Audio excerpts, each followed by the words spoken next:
Hello everyone, my name's Matt Johnston and welcome to The Interesting Times, a political comedy show from the UK. And yes, I haven't got round to getting the new intro done yet. Now, I can't deny it was a bit of a rush job to get the video out for the day after the general election. So, first things first, let's have a bit of a look at all the things we missed. The election night was certainly entertaining, watching Tory MPs topple like dominoes, but for those of you tuning into Channel 4's coverage with Krishnan Guru Murthy and Emily Matlis and a special, so special guest, Nadine Dorries. And she was quick to show she hasn't lost her Midas, wild-ass, dumb-ass touch. You are funny. Let's be honest. You call David Cameron a posh boy, but Boris Johnson has been to exactly the same school. Not similar backgrounds, but he had no money growing up. You may say he had privilege, but he knows what hardship is like. Oh, God, I'm going to miss you.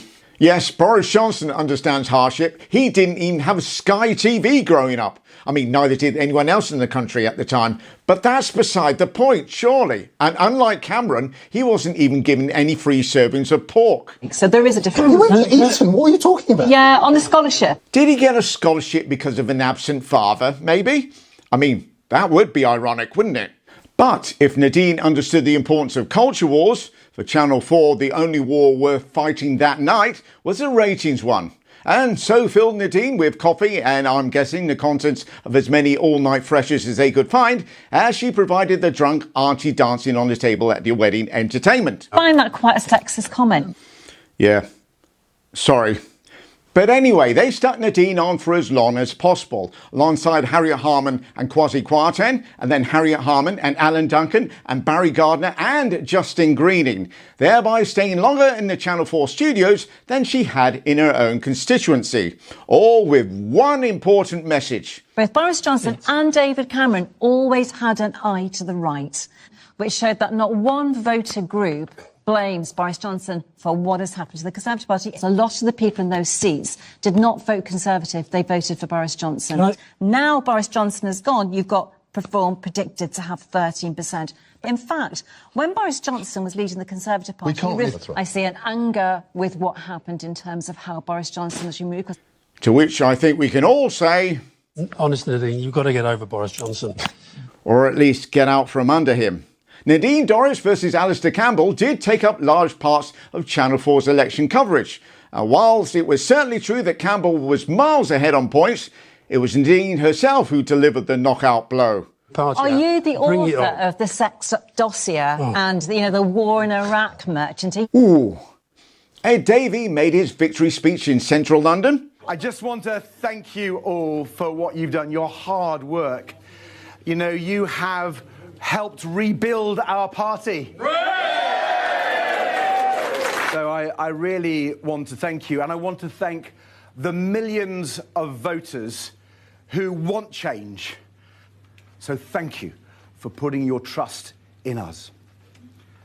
And, trust is a very precious commodity. It's hard won.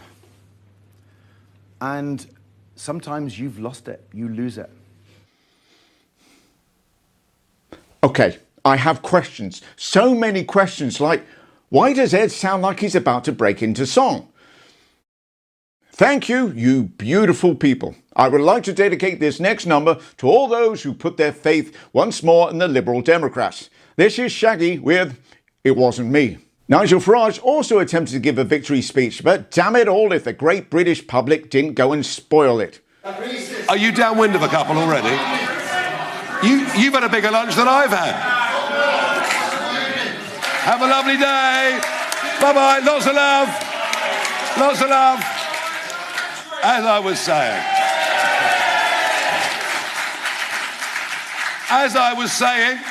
I decided that I would not. Boring. Not boring. Will I? Boring. Boring. You know what?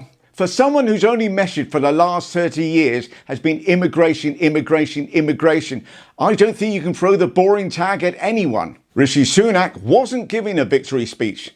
and had only been given a matter of hours to leave office, and so addressed the British press from a lectern outside Downing Street for the last time, as his wife came prepared. A bit late now. Keir Starmer delivered his victory speech in central London before going to Downing Street later that day, and a few people spotted there were plenty of flags for Scotland, Wales and the UK, but where were the England flags?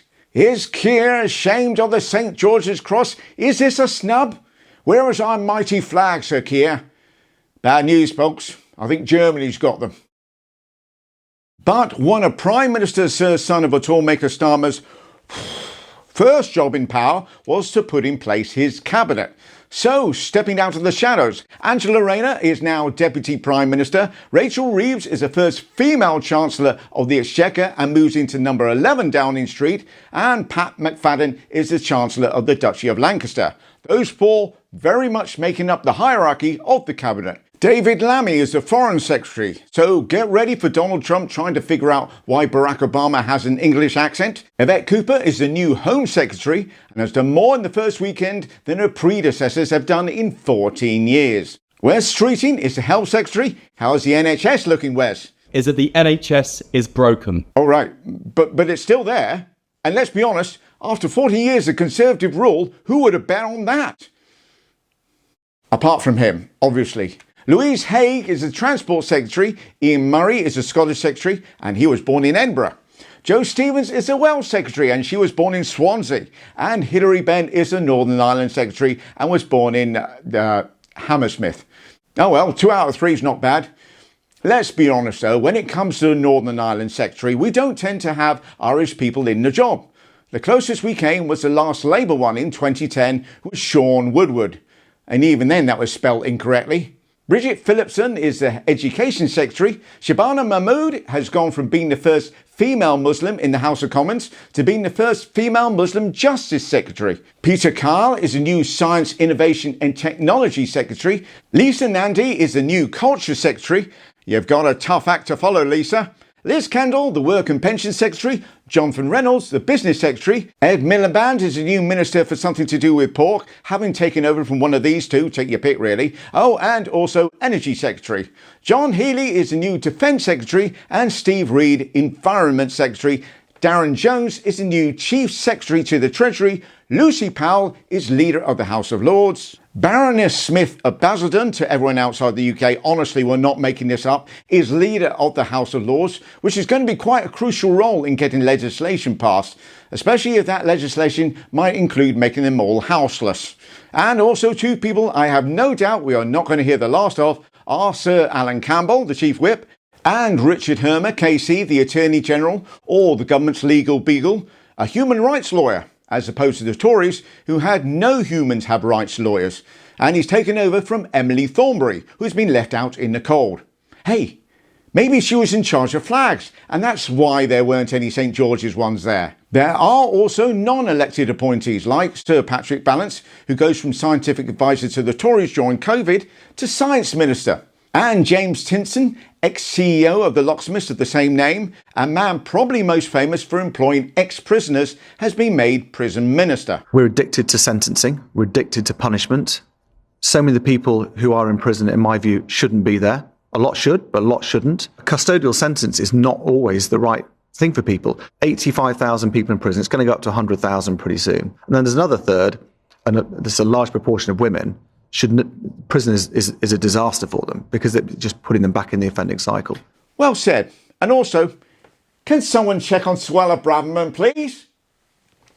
OK, so since the Labour Party seems to be quite keen on employing people with some knowledge of their field into their respective ministerial positions, how about this? Did you know Emily Thornberry has Irish citizenship through her father being born in Belfast? So, how about she moves to Northern Ireland Secretary and... well, you don't have a Brexit secretary at the moment, Keir, do you? And it's not like you won't need one. So how about making Hilary Benn Brexit secretary? But does he understand Brexit? What I think was unforgivable was to claim that we could have all our sovereignty, keep all the benefits of being members of the European Union, and get further benefits on top of that. It simply wasn't true. This is the first trade deal in history where one party has gone in knowing it will come out with worse arrangements than it went in with. What we were told, we can have all the things we want, we'll hold all the cards, we'll get trade deals. None of that was true. Oh yes, he understands Brexit. And finally, some of you who watch until this part of the video, let's be honest, all of you that watch until this part of the video will know that I put a bit of a competition to see if people could correctly guess how many Conservative MPs we would have after the election. And unsurprisingly, the most popular answer, in the sense that it was both the most common and people certainly on this channel wanted it the most, was 0. And I've decided to include in that statistic anyone that said one's too many. Then came a flurry of 70 to 80s. In fact, only 3 people said over 100 and everybody guessed under. Honestly, I'm so proud of you all. But the winning closest number of 115 is Ed Lewis. Well done, Ed. Give it up for Ed, everyone. And feel free to stick a congrats to Ed in the comments below. Congratulations, I suppose. Don't mind her. She just had some bad news Friday morning. Thank you all so much for watching, and if you have enjoyed these videos, then please do like, subscribe, share and hit all the notifications button, and I'll see you all Sunday. Take care.